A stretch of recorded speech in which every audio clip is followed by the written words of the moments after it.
No, I think the formats has stayed relatively the same just because it's talking head format. But me as an individual, I think that's changed. The way that I have conversations, the way that I conduct debate, even if it's within my own stupid brain. Sure. But one thing that I am very excited about generally in online video and in sort of in creation in general is like you can keep doing the thing you've always done and find a way to be comfortable in it and enjoy it for like a long period of time so you don't burn out on it. But then try and use that as a platform to launch other things off. And you've done that a lot. Well, there's only so much you as an individual can do, right? There's always going to be some ceiling above your head, whether it be your own personal interest or just general success on the platform. So I imagine kind of why you also helped make VidCon is to help cultivate something new, right? Something new in the place that you love. And that's what I try and do with everything I create and everything I'm going to create now that I'm able to again. Yeah. And I mean, there's all like, so you were able to, so you launched you've done some things in the merch world. Yes. So you've sort of stepped out and been like, here, I've got a steady footing, and I can take this value and try to do this this merchandising thing with it. Are you still doing that? You still have a merch thing going on now? Yes, but now I'm more making that business made me realize that I'm horrible at managing businesses like that. So luckily, thanks to the expansion of YouTube, how popular people have popped up, we also have services like Teespring, Spreadshirt, a lot of places having to compete for us, right? So having to offer better and better prices, better and better services. And so like I work with Teespring daily, I use them, and it's beautiful that there are those tools there to help us so you don't have to do what I did with old companies back in the day, like For Human People's, our clothing company, where you have to just, from the ground up, I'm a guy with making a news show and then going, and I'm going to have a clothing company because that's the only way I can fund my stupid show. Yeah. So it's getting like printing easier. The shirts in the offices. Yes. Yeah. Like hanging up. Like I remember going to visit you and I'm like, why do you want a shirt printer in your office? Yes. It was essentially it was a warehouse with posters and we were printing shirts and then there was a room to film. Yeah. Like all of that just to support my little tiny office. Yeah. But it's getting, I think, easier and easier. Like I've been asked, you know, how do you like things like the path YouTube has taken, how official everything's getting, and it's making it easier and easier to support. Obviously, there's a lot of bumps in the road as far as content and monetization there, but there are a lot of different levers people can pull that I don't think they actively pull right now. Interestingly, so people aren't pulling the levers that they could be pulling? I think a lot of the time, and it's also a little bit out of fear. I think that every creator feels really confident, and then at some point they've gotten hit by their audience, and then they've gotten freaked out. Right. And because there are a lot of people that tried to do the Patreon jump, and they didn't control the conversation, and they lost it, and they got smacked right in the face. Or they tried to launch a shirt not in the best way, and maybe they're one of those creators that they're like the Lambo tubers, where they just like they show off the money and then they try and make it another way. And so it's really, if you're trying to make a business, show off that aspect. If you just want to kind of flaunt it, you're kind of screwing yourself. Yeah. Yeah, I've always been interested, like, so of course brand deals are a big part of how a lot of creators make money. I've always sort of been interested, this is just me talking now, I don't expect you to have an answer to this, but you're allowed to comment. Thank you. I appreciate that. Yeah, but like, there's always been a little bit of me that's like, why am I giving this value to this other company? Like obviously they theoretically have a great product, and hopefully if I'm advertising for them, they do have a great product, or I wouldn't. But why don't I just make, like, why would I advertise like a underwear of the month at MeUndies when I could make my own underwear and be like, why don't I sell, and then I could make all the money, and then I'd own a MeUndies club, but then I'm like, I don't know how to make underwear. So that's the basic reason why. But I do like, there's a lot that to be said for, like, it's hard in this world to launch a business. It's easier if you have something to launch it from. Okay.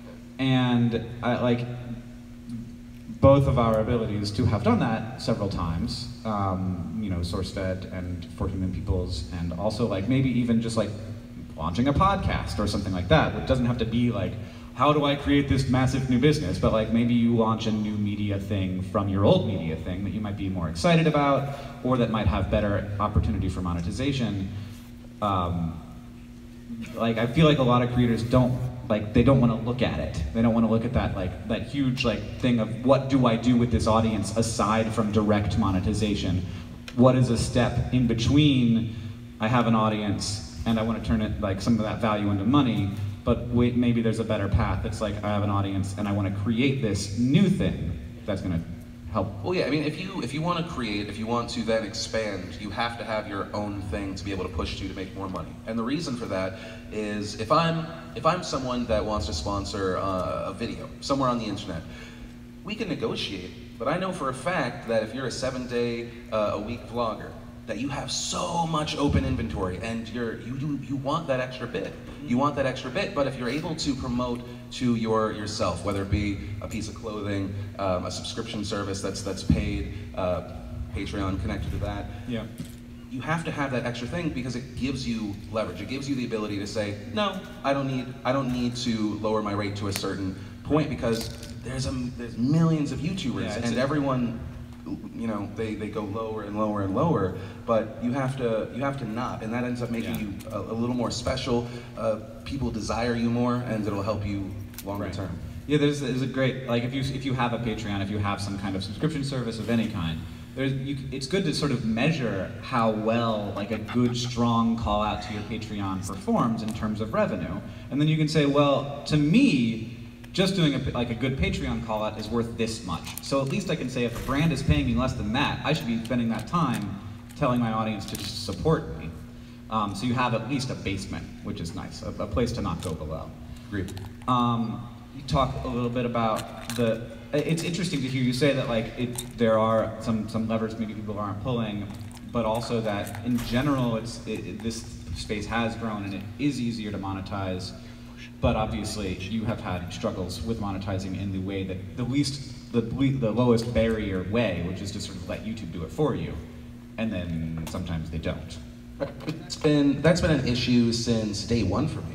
The whole reason I launched a clothing company was because I didn't want to have to be subservient to a sponsor that could drag me over the coals for a rate. I didn't want to.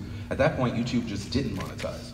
Yeah. I helped create a brand that was one of the only successful things out of YouTube's $100 million program, where they gave $1 million to people. We created this amazing thing, and we got hundreds of millions of views, and I think we barely picked them back. Yeah. And those numbers anywhere else would have been the biggest deal in the world. Even today, they would have been the biggest deal in the world. So a lot of what I've done has been proactive because, well, as much as I love YouTube, I can't trust them because they have a grand vision, and I'm just one guy, And especially with my content, it's understandably this gray area that they, especially if we're talking about their algorithm, their AI, their things that I don't understand that I think they're trying to understand themselves, trying to figure out, and also maybe trying to tweak.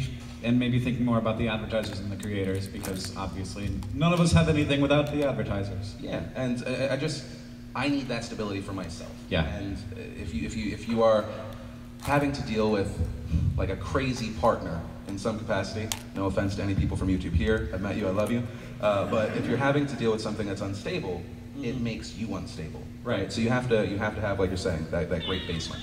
Yeah, and also it's just it's good for YouTube and also good for creators to have it not be this is the only thing I got going. YouTube is in an ideal world it can't be the only game in town. It's sort of well, I have the AdSense and that's hopefully there, but but maybe also building on top of that because you don't really know what's going to happen to it.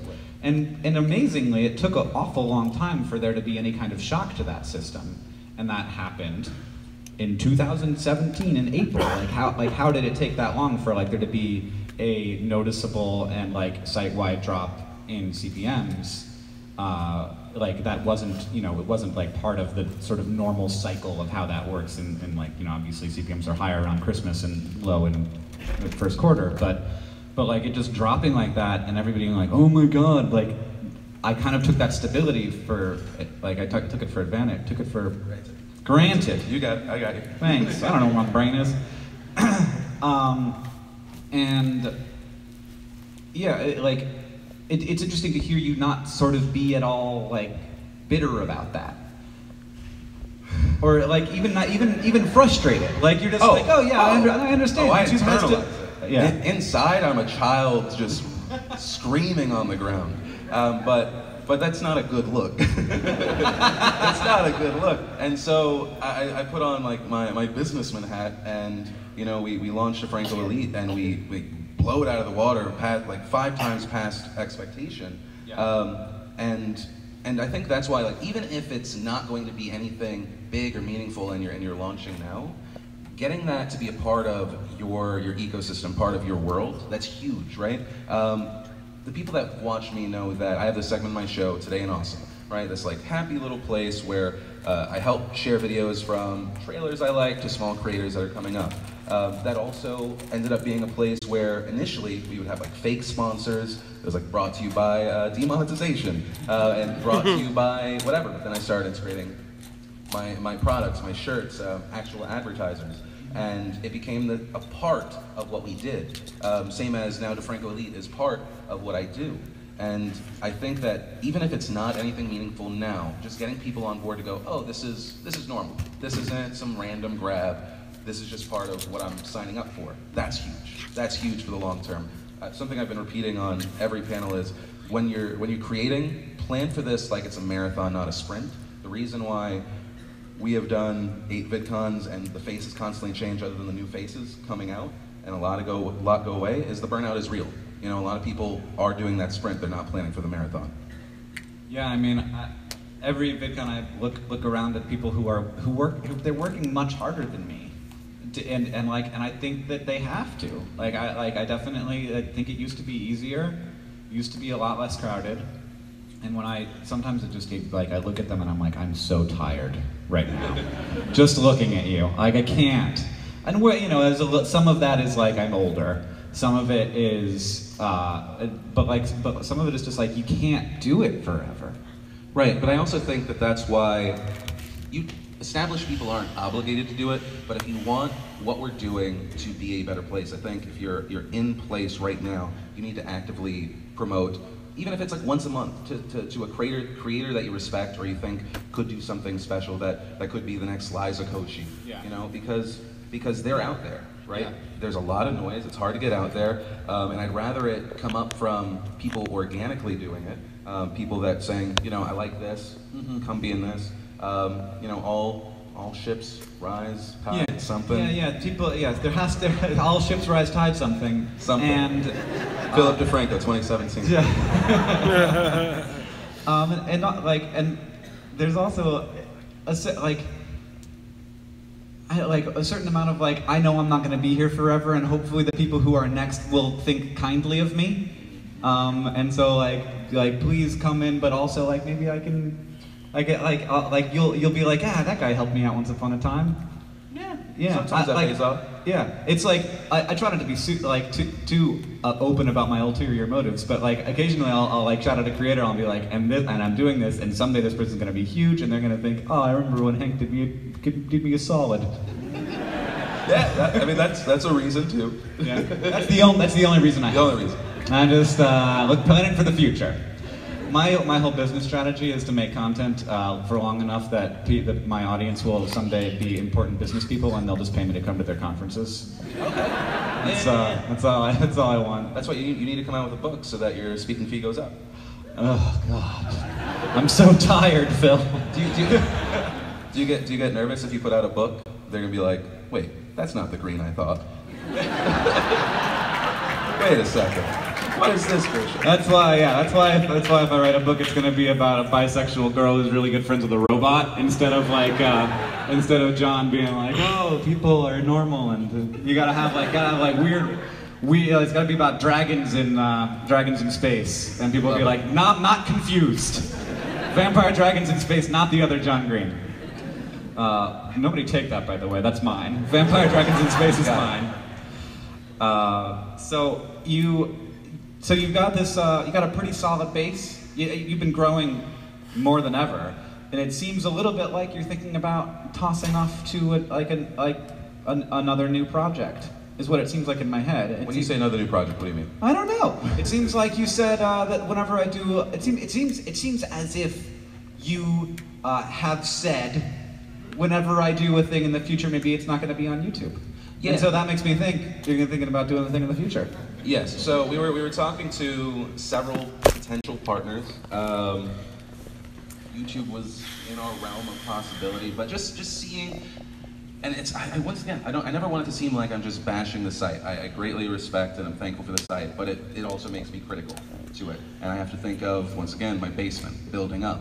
And so, some of the shows that I want to do are live. I think that YouTube's taking really good swings at live, but if they're not going to protect creators like me that are in the gray area, and I think that they are trying to actively do it, but it's hard, and I understand that, but I don't want to have to deal with that, right? So we are going to do live shows. We're going to put it in another place. I'm not going to say where until we have a contract in place. But I think that in general you should spread it around. I mean, if you are going to do something that's long form, is YouTube the right place to do it? If you're going to try and if it's just about, the currency is getting in front of people, if you're not embracing Facebook, why not? If you're not doing it in all these different places, why? Even if you're treating YouTube as, I'm getting direct ad sales and that's going to be whatever, you should post it anywhere else. All it does is take a little extra upload time, and you never know what's going to hit. We do okay on Facebook, but every now and then we get this big spike. And so if it's part of that, just throw it against the wall, see what sticks. But yeah, I mean, I'm not going to ever be beholden to one website. Same as I would never be beholden just to direct ad sales through YouTube. There's no reason. I'm the only person incentivized for my own success, And so I'm going to focus on it, whereas they have to think about the whole greater picture. Yeah, I mean, it's really hard for me not to specialize on YouTube. Like, I'm very comfortable there. I know what I'm doing, and as a human, I'm just like, I don't use Facebook well.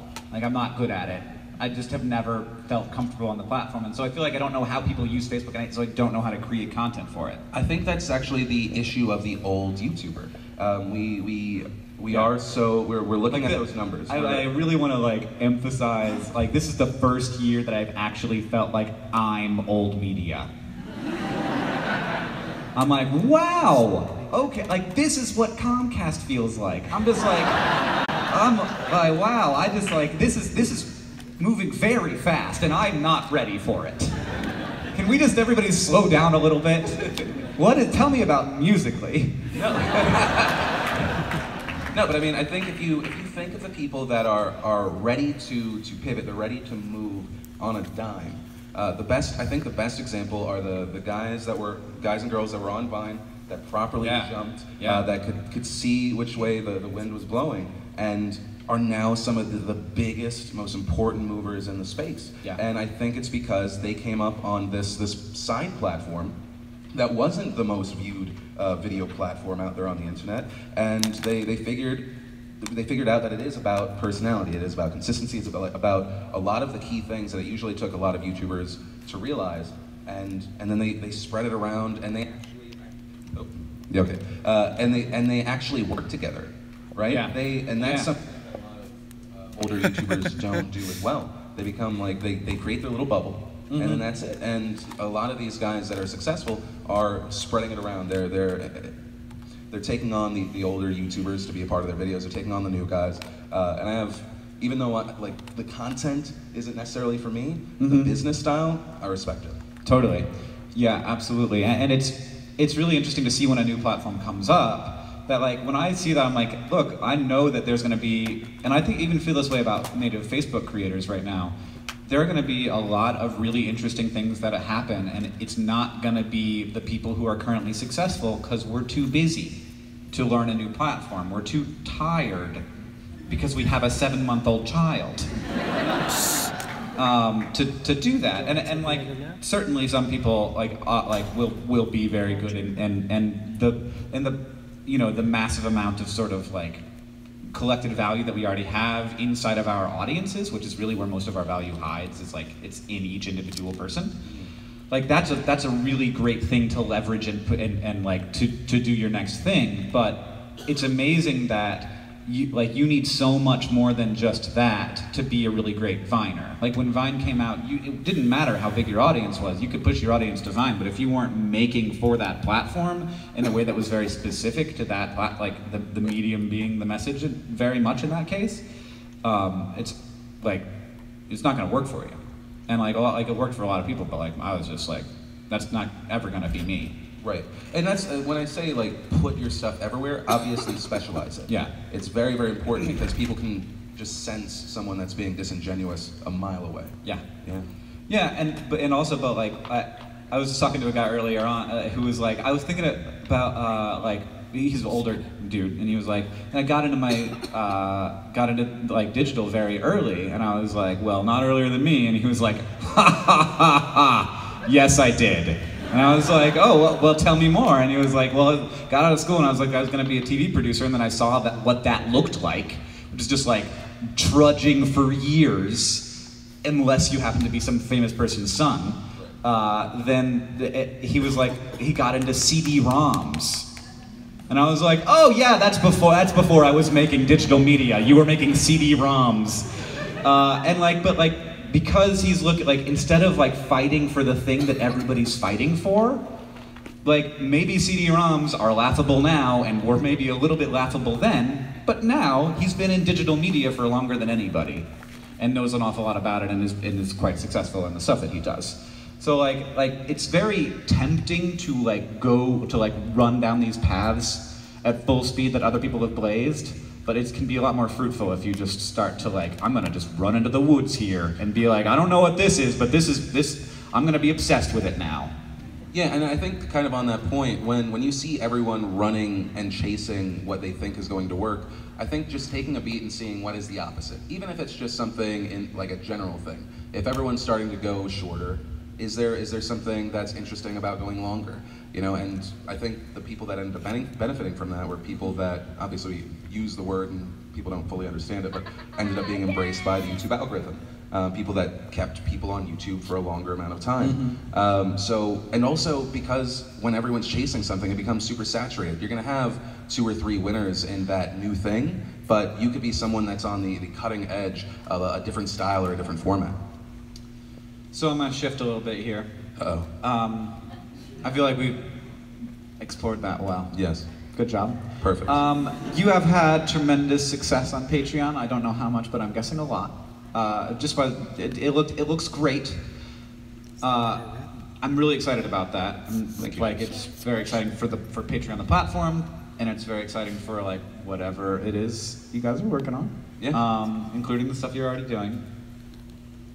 How close is that? Like the thing that I've sort of been shocked by is like a big Patreon number to me is still very small in terms of the budget of a traditional project. Like I'm like $30,000 a month. That is amazing, and it's like that doesn't actually pay for a Crash Course by a long way. Right. We have to get a lot of money from other places in order to make that show. That pays for like 1 Crash Course. How the hell are these things so expensive? Right. Do you feel like, I mean, obviously you need more than just Patreon. Mm-hmm. But do you feel like there's ever a world in which you don't need a Patreon? Don't need more than Patreon? Can I play a game? I think that was, yeah, there we go. That was a big thing for when we launched. We didn't want to say we're turning ads off. We didn't want to say there's no sponsorships because if we're building and we want to scale and we want to actually take on the big guys or the indie guys that are being funded by the big guys, we have to make as much money as possible. Right now I don't even have a salary. It's just going straight into the company. It's going straight into the vision. And so that's why on top of that, that's our base, right? There's a lot of talk about like the safe basement. That's what Patreon is for us. When we're gonna start making like our big, shiny, beautiful videos, those are gonna be our loss leaders. You know, on YouTube with the current ecosystem, there's no way we'd ever see our money back. We'd have to hope that it was a random 15 million view viral video, and you can't base a business on virality. You have to base it on your core, the thing that you're secure. So that gives us this stability where we can do what we want. When YouTube randomly decides to demonetize something, I don't have to care it doesn't matter. I'll still be annoyed because there are so many comparisons of other people from the mainstream that do the same thing and don't get hit.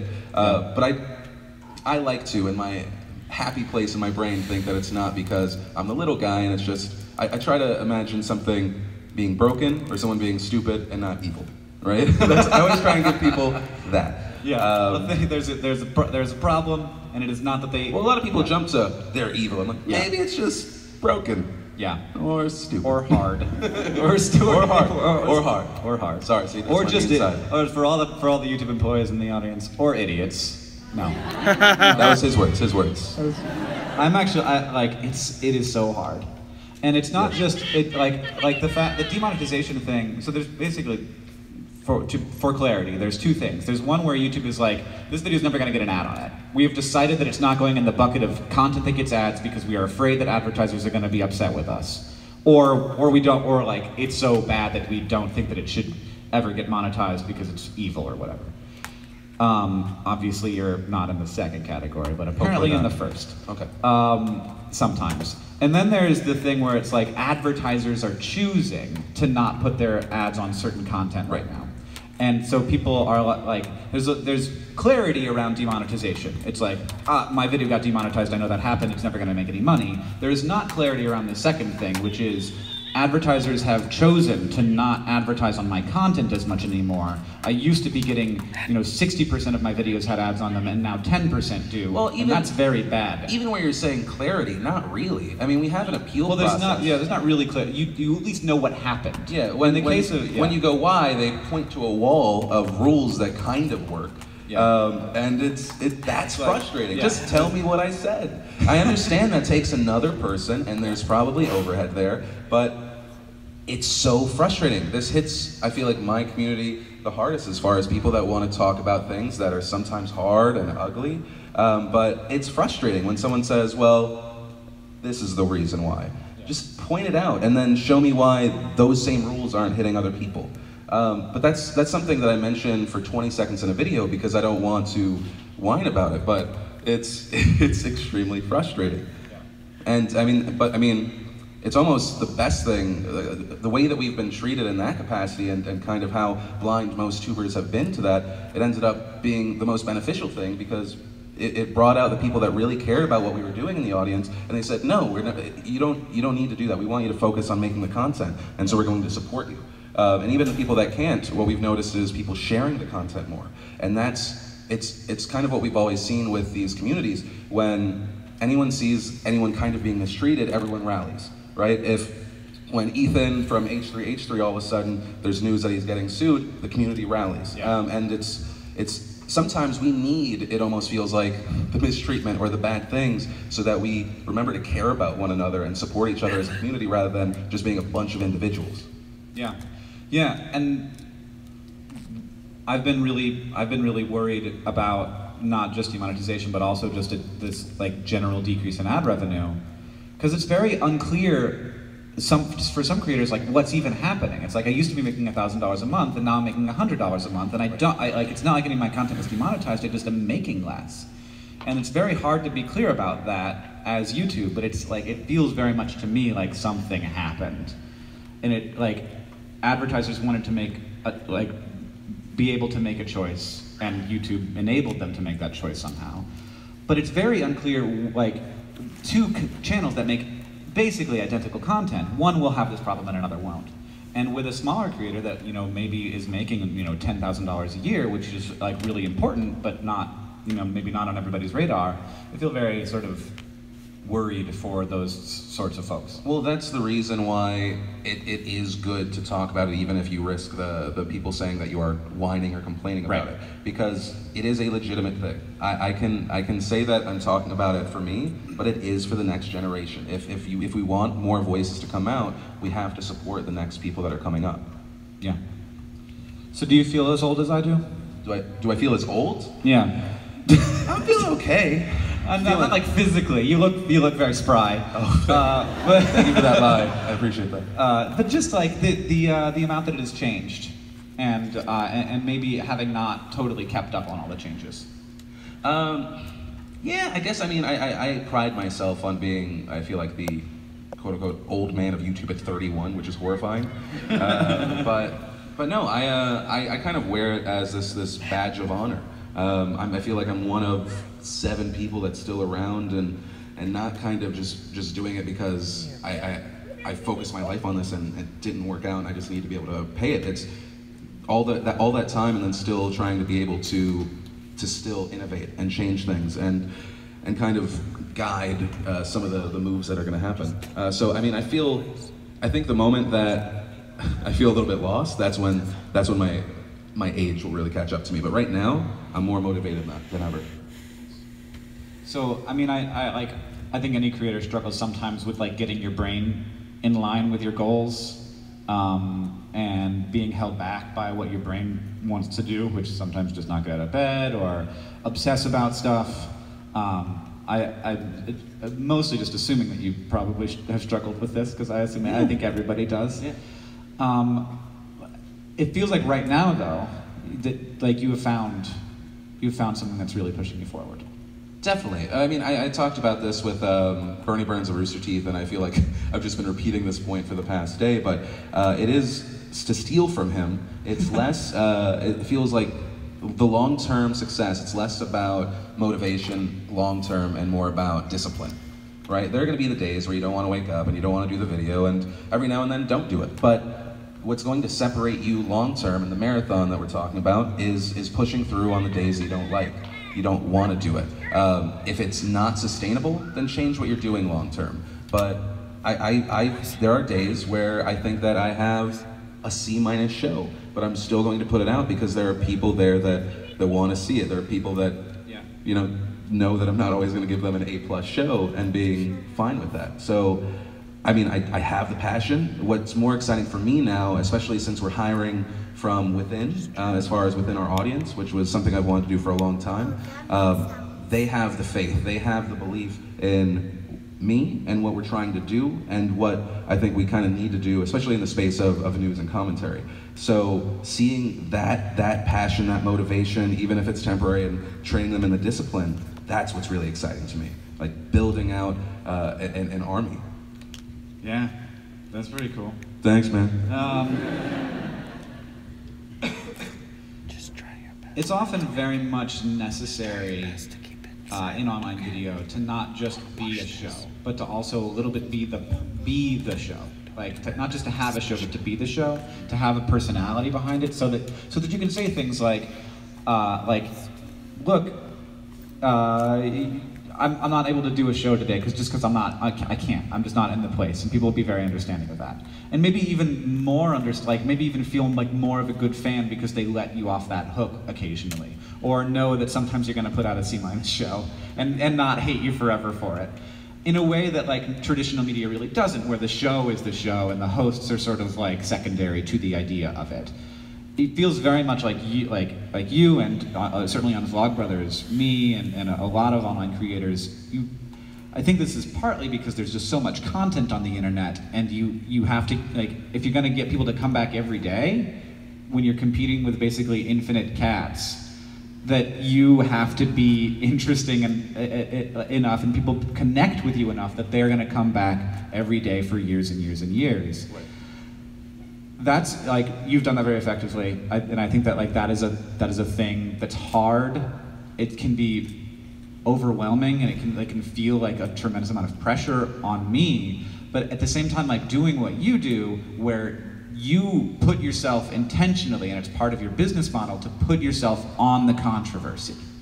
Well, that terrifies me. The idea that I'd be like, okay, my value is my personality, my personhood. I'm gonna find the thing that is like the hottest button at the moment, and I'm gonna I'm on a hot button right now, and I'm very uncomfortable, and like it's like there's like very stressful things about running a big event, and like I like to sort of seek out the controversy and sit on it with so much of yourself behind that. Like, is it extremely stressful? Two, like, do you feel like it's some sense of obligation to do it? I don't know if there's obligation. I know that a big change for me over the past 2 years about the content that I covered, jumping more into politics, the stories that are community-based, so talking about things that affect YouTube and the online space. A big part of that was because I saw a new generation that was popping up that was looking for the blood, right? Looking for the blood in the water. I don't know if we'll ever see a feeding frenzy like the Fine Brothers situation, right? So that's something that put those kind of stories in my radar, and I felt like there were a lot of people that were doing the quick vid to make subscribers because everyone was sharing any video whatsoever on Reddit, and there were the share parties of subscribers, you know, plummeting.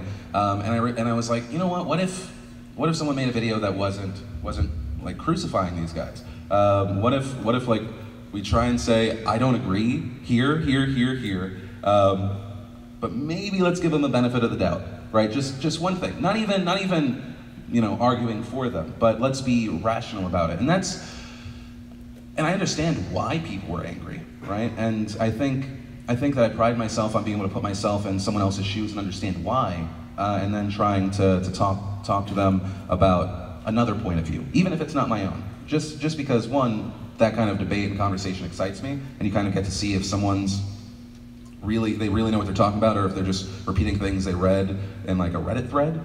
And so, I don't know, I mean, in a weird way, it's almost, I guess when you put it that way, it's almost exciting to kind of walk this tightrope of, you know, there are a lot of people that aren't going to talk about this or give their opinion on this because they're worried it would ruin their career. But because I've actively talked about, I'm not infallible. My opinion is not always right. This is my point of view from, you know, my upbringing and then everything I experienced once I moved out of home. I think that's super important, and that's what people need in a time where everyone's just shouting at each other and pointing out the flaws in other people, not realizing they're holding on to those same flaws. They're guilty of it. We're seeing it more and more. So I try to embrace as many people as possible, talk to as many people as possible, and it's fulfilling to try and be that rational voice in a time where people don't want to talk about things because it's scary, or they just go the polar, like the extreme. But I feel like it's necessary, and I think that good goal has luckily also served us. Yeah, I mean, do you ever feel like you are like on the edge of wading into a controversy that is too big? No, I mean, we're gonna get hate no matter what we talk about. The most hate I ever got was saying something about like the Rolling Stones. Like I've talked about religion, I've talked about politics. Get off the stage. Yeah, it was like, what did you say about the Rolling? Oh wait, no, I think it was Metallica around the Napster story back in the day. That's what it was. And I was just like, that's not cool. Why are you suing your fans? That's it. And then it was like, how dare you? It's their music. And I was like, shit, I'm sorry. And that was 8 years ago. Now I'd be like, fuck 'em. So all this, as far as the marathon goes, what is the value that you're getting out of this? What is both in terms of what you're doing right now, but also for the last 10, 11 years? You know what? As far as before, I don't know. I have a horrible memory. It's been an amazing time. As far as what we're doing now, it's really leaving something in the world and creating something in the world that I think is very necessary. People either don't know where to turn for information that they trust, even if they don't agree with my opinion, and they also, like, I don't want people to just go to their safe space news place because they're like, yeah, see, this person says the same thing that I'm thinking in my head. If we could make it so there are fewer and fewer people like that, that's great. That sounded weird, actually, now that it came out of my mouth. Don't hurt those people. What I'm saying is, when people watch CNN and Fox News, those people are usually, the average age is 60. But the people that watch myself and other commentators that are trying to go this even route, that's 18 to 35, right? We're creating this whole new demo that wasn't really interested in it before. And so if we get people involved now, then they're going to hopefully stay open-minded, and maybe we can make the world a little more open-minded. How do you find where even is, though? Like if it's if it's global warming and it's like, well, some people say it's not a thing, but all the scientists do. Like there's the easy case of like, well, we're having an argument that maybe we shouldn't be having. Right. But it can often be like, well, like, I don't know. Like that's very hard. That's very hard for me. Okay, like, yeah. I have a pretty specific perspective, and like, of course, we all do.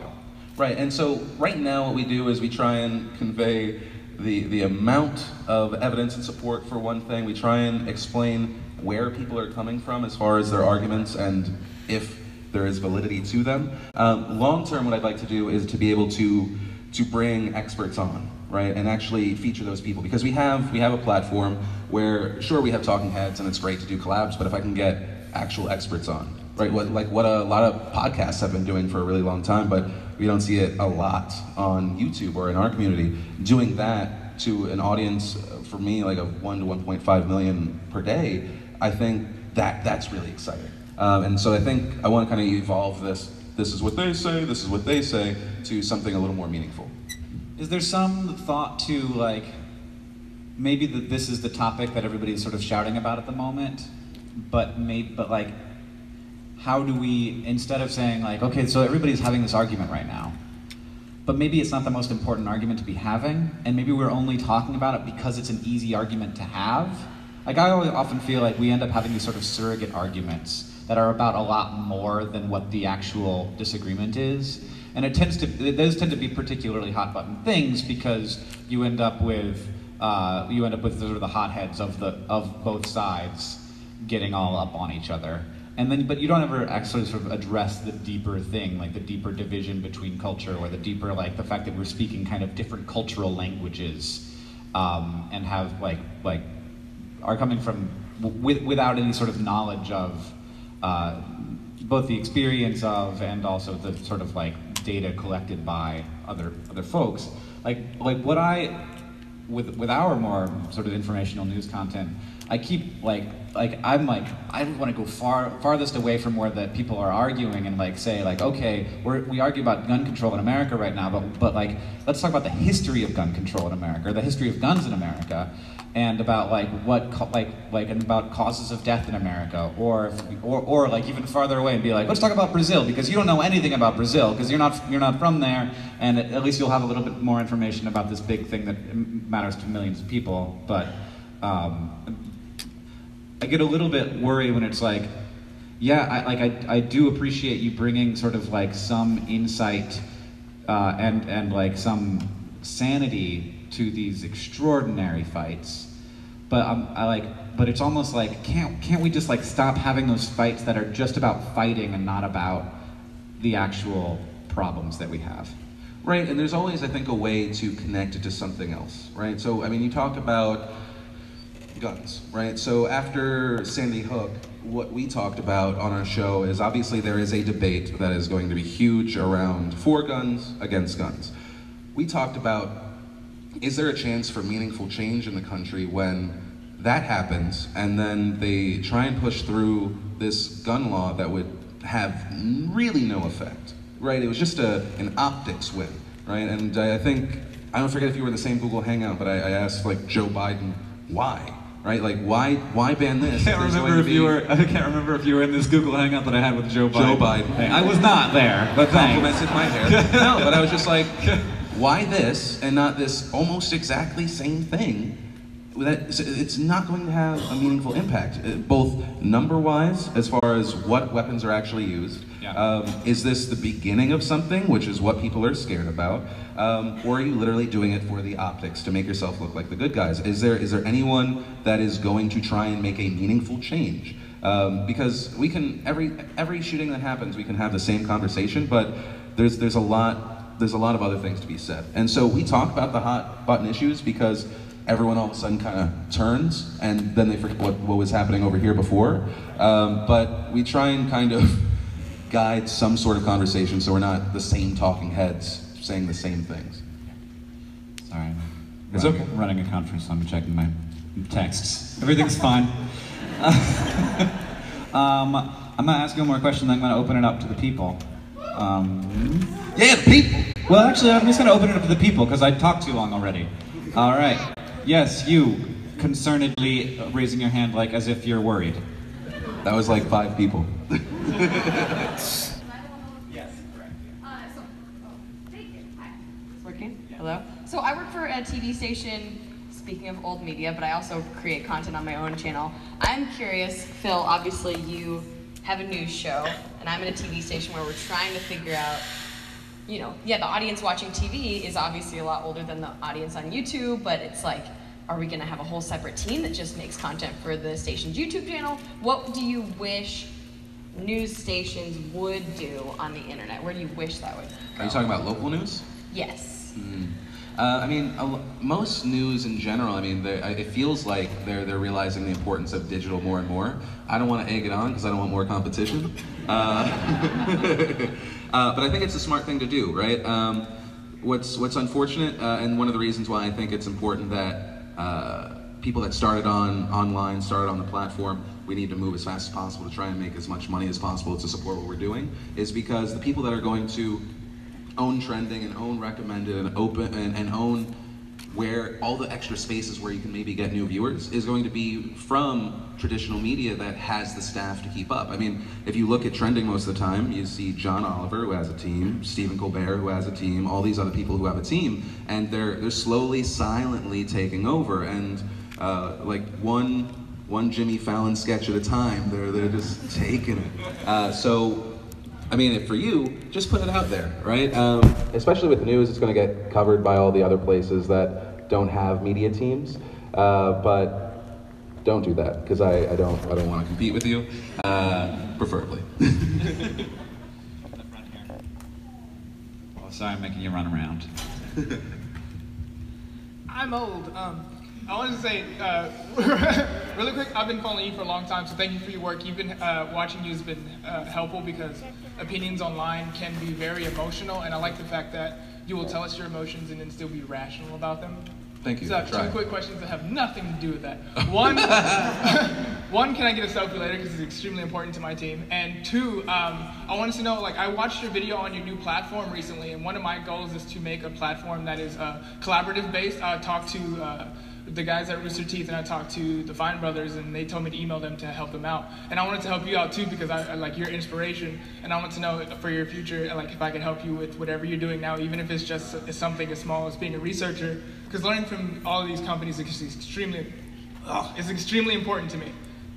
No, I think, yes, so a big part of what we want to do as far as finding a lot of the next people that we work with, both in front of and behind the camera, or just, I mean, in general, is crowdsourcing a lot, right? So what we've even found just happening, I hate using the word over and over again, but organically, is in our DeFranco Elite Discord, right? We have people like recommending stories that fit what we're talking about, and then you see people having debates, and I'm like, okay, so I know what people are thinking, and specifically for the on-screen stuff.